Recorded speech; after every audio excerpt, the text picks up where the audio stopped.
നമസ്കാരം. ഇന്ത്യ ഒരു മതരാഷ്ട്രമേയല്ല. ഇന്ത്യ ഒരു മതേതര രാഷ്ട്രമാണ്.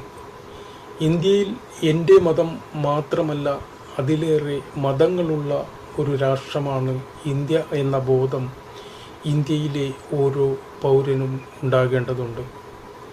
ഇന്ത്യയിൽ ഒരു മതം മാത്രമാണ് നിലനിൽക്കുന്നതെങ്കിൽ പുറത്തു നിന്നും ഇന്ത്യയിലേക്ക് വരുന്ന പൗരന്മാരെ ഇന്ത്യയിലെ മതത്തെക്കുറിച്ച് ബോധവൽക്കരണം നടത്തുക വഴി താൽപ്പര്യമുള്ളവരെ മതം മാറ്റുന്നത് ഒരു തെറ്റായ പ്രവണതയായി കാണുവാൻ കഴിയില്ല.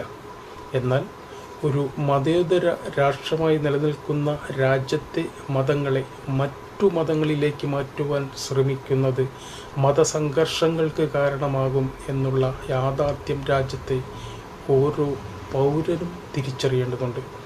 രാജ്യത്ത് നിലവിലുള്ള മതവിശ്വാസികൾക്ക് സമാധാനമായി ജീവിക്കുവാനും അവരുടെ വിശ്വാസം നിലനിർത്തുവാനുമുള്ള പോരാട്ടമാണ് രാഷ്ട്രീയ പ്രസ്ഥാനങ്ങളും അതിലൂടെ വരുന്ന ഭരണകൂടവും നടത്തേണ്ടത്.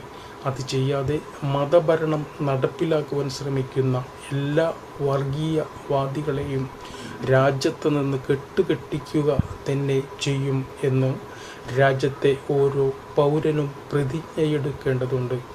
ഒന്നിലേറെ മതങ്ങളുള്ള രാഷ്ട്രമാണ് നമ്മുടെ ഇന്ത്യ. അതുകൊണ്ട് തന്നെ മറ്റു മതത്തിലുള്ള വ്യക്തികളെ എൻ്റെ മതത്തിലേക്ക് ഞാൻ സ്വീകരിച്ച മതസംഘർഷത്തിന് അവസരമൊരുക്കില്ല എന്ന് ഉറച്ചു വിശ്വസിക്കുന്ന ഭാരതീയരെ സൃഷ്ടിക്കുവാൻ രാജ്യത്തെ ഓരോ പൗരനും വീണ്ടും വീണ്ടും ശ്രമം നടത്തേണ്ടതുണ്ട്.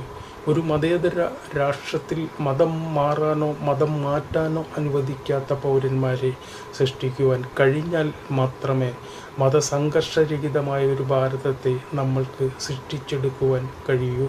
അതിനെല്ലാ ഭാരതീയർക്കും കഴിയട്ടെ എന്ന് മാത്രം ആശംസിച്ചുകൊണ്ട് നിർത്തുന്നു. നന്ദി, നമസ്കാരം.